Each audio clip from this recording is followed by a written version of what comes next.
අයිබෝවන් තවත් අලුත් වීඩියෝ එකකට ආදරයෙන් පිළිගන්නවා. පහුගිය සතියේ මම menstrual cups ගැන වීඩියෝ එකක් අප්ලෝඩ් කරාම ඒ ගැන ගොඩාක් අයට ගොඩක් ප්‍රශ්න තිබුණා. ඉතින් මම හිතුවා ඒ නිසා මේ වීඩියෝ එක හරහා ඒ ගොඩක් දෙනෙක් අහලා තිබුණු ප්‍රශ්න කීපයකට පිළිතුරු අරගෙන එන්න ඕනි කියලා. තවමත් මගේ channel එකට subscribe වෙලා නැත්නම් දැන්ම subscribe කරලා දිගටම බලාගෙන ඉන්න.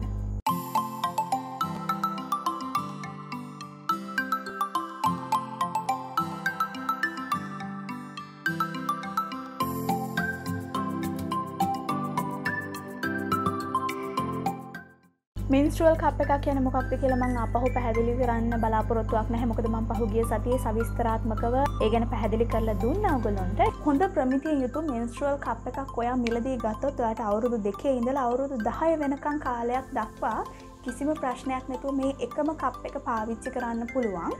ඒක හරිම පහසුයි, පරිසරයටත් හොඳයි, ඒ වගේම අපේ පොකට් එකටත් හොඳයි. තාමත් ඒ වීඩියෝ එක බැලුවේ නැත්නම් ගිහින් බලලා එන්න. මම මෙතනින් බලන්න පුළුවන් වෙන විදිහට දාන්න. menstrual cups දැනටමත් පාවිච්චි කරන අය ගොඩක් ඒ ගැන positive comments දීලා තිබුණා. මේක හරිම පහසුයි, අපිට එදිනෙදා වැඩ කරගන්නත් හරි පහසුයි. අර ඒ වගේ positive comments දීලා තියෙන අයටත් ගොඩක් ස්තුති කරන්න ඕනේ.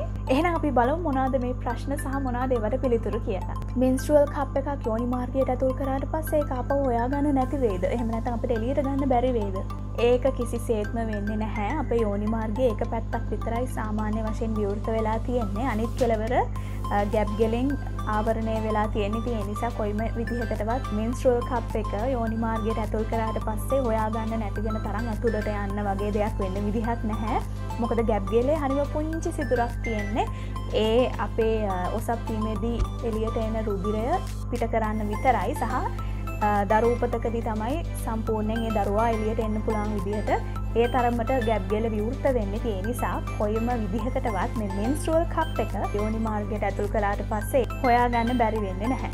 බැරි වෙලාවත් ඔයාට මේක කප් එක හිර වෙලා වැඩි එළියට ගන්න විදිහක් නැහැ වගේ දැනුනොත් ඒ ඔයාගේ ඒ බයත් එක්ක ඔයාගේ මාංශ පේශීන් හැකිලීමට ලක්වීම නිසා තමයි ඒක සිද්ධ වෙන්නේ. ඒ නිසා අර menstrual cup එකක් අඳින වෙලාවට වගේම ඉවත් කරන වෙලාවටත් ඔයා අනිවාර්යෙන් ගැඹුරු හුස්ම 3-4ක් අරගෙන මුළු ඇඟම හොඳින් රිලැක්ස් කරන්න. ඊට පස්සේ ඔයාට කිසි කරදරයක් නැතුව මේක එළියට ගන්න පුළුවන්. menstrual cup එක අඳින විදිහ, ඉවත් කරන විදිහ සියල්ල මම කලින් වීඩියෝ එකේ විස්තරාත්මකව කියලා දුන්න නිසා මම ඒ ගැන ආයෙ මතක් කරන්නේ නැහැ. මේ menstrual cup එක අඳින නිවැරදි තැන මොකක්ද? කාන්තා සිරුරේ ලිංගේන්ද්‍රයන් අවට සිදුරු 3යි තියෙන්නේ. මෙන්න මේ රූප සටහනේ දැක්වෙන විදිහට ඉහළින්ම පිහිටලා තියෙනවා මූත්‍ර පිටවන මාර්ගය. ඒක හරිම පුංචි සිදුරක්. ඒකට අපිට කිසි දෙයක් ඇතුල් කරන්න බෑ. ඒ ගැන හිතන්නවත් අවශ්‍ය නැහැ. ඊට පස්සේ තියෙන්නේ අපේ යෝනි මාර්ගය. යෝනි මාර්ගයට තමයි අපි මේ කප් එක ඇතුල් කරන්න ඕනේ. මම ඒක ඇතුල් කරන්න ඕනේ නිවැරදි විදිහ මම කලින් වීඩියෝ එකේ කියලා දීලා තියෙන නිසා අපහොම මතක් කරන්නේ නැහැ. ඊටත් පහලින් තියෙනවා අපේ මල පහ පිට වෙන ස්ථානය. ඉතින් මේ සිදුරු තුනෙන් ඔයාට හරිම ලේසියෙන් දැනගන්න පුළුවන් අපේ යෝනි මාර්ගය මොකද්ද කියලා. එතනින් තමයි අපි menstrual cup එක ඇතුල් කරන්න ඕනේ.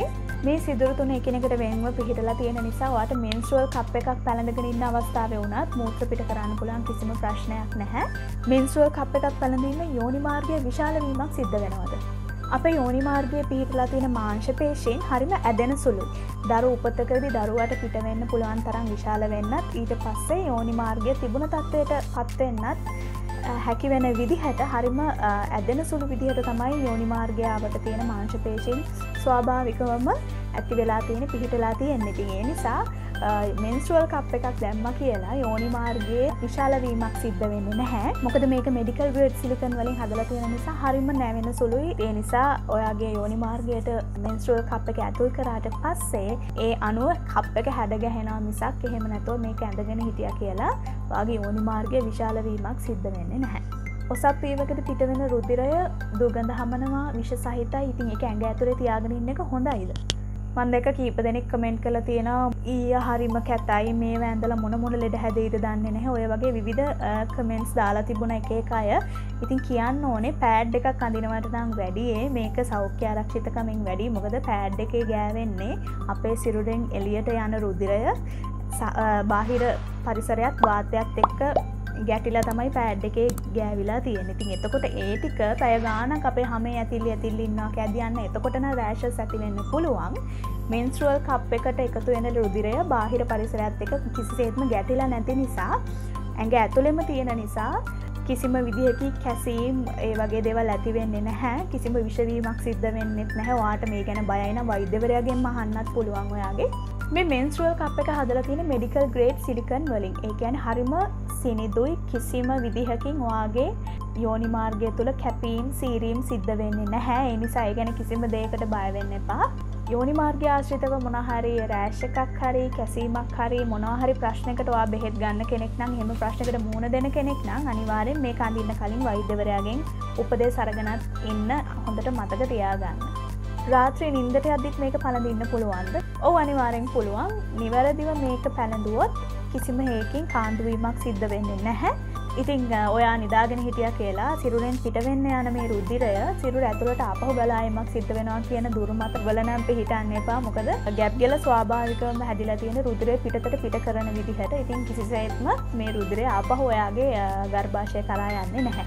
උපත් පාලන ක්‍රමයක් විදිහට IUD එකක් එහෙම නැත්නම් ලූප් එකක් පාවිච්චි කරන කෙනෙක්ට මේ menstrual cup එක පාවිච්චි කරන්න පුළුවන්ද? මෙන්න මේ ප්‍රශ්නෙත් කීප දෙනෙක් මගෙන් අහලා තිබුණා. ඒ නිසා මම කියන්න ඕනේ මේක වෛද්‍යවරු කියන විදිහට කිසිසේත්ම මේ දෙකේ සම්බන්ධයක් නැහැ. ඔයාට බය නැතුව menstrual cup එකක් පාවිච්චි කරන්න පුළුවන්. ඒ වුණාට ඔයාට මොනම හරි ගැටලුකාරී තත්ත්වයක් තියෙනවා නම් ෂුවර් නැහැ වගේ නම් අනිවාර්යෙන් වෛද්‍යවරයාගෙන් අහලා menstrual cup එකක් පාවිච්චි කරන්න පටන් ගන්න පුළුවන්. ඔන්න ඊළඟට තමයි ලොකුම ප්‍රශ්නේ. ඒ මොකද්ද? වර්ජින් කෙනෙක්ට මේක අඳින්න පුළුවන්ද? කන්‍යා පටලයට හානි සිද්ධ වෙන්නේ නැද්ද?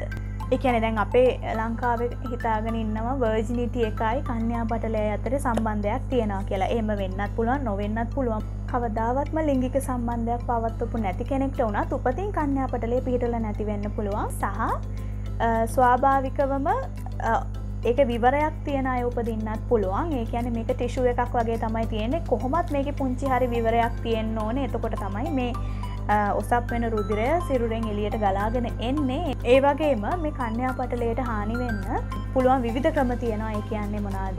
එක්සර්සයිසස් කරනවා නම්, ක්‍රීඩා කරනවා නම්, සයිකල් පදිනවා නම් මේ වගේ විවිධ හේතු නිසා මේකට හානි සිද්ධ වෙන්න පුළුවන්. ඉතින් ඒ නිසා menstrual cup එකත් ඒ හේතුවක් වෙන්න පුළුවන්. එහෙමනම් ඔයා ඒ ගැන බය වෙන කෙනෙක් නම් ඒක පාවිච්චි නොකර ඉන්න එක තමයි වඩාත්ම හොඳ.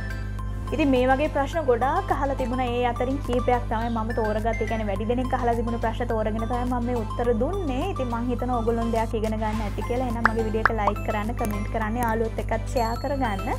ඔයගොල්ලන්ට තවත් ප්‍රශ්න තියෙනවා නම් පහලින් කමෙන්ට් එකක් දාන්න. එහෙම නැත්නම් Facebook, Instagram හරහත් මාත් එක්ක සම්බන්ධ වෙන්න පුළුවන්. තවත් අලුත් වීඩියෝ එකක් අරගෙන එන්න ඔයගොල්ලන් ගාවට ගොඩක් පරිස්සමින් ඉන්න.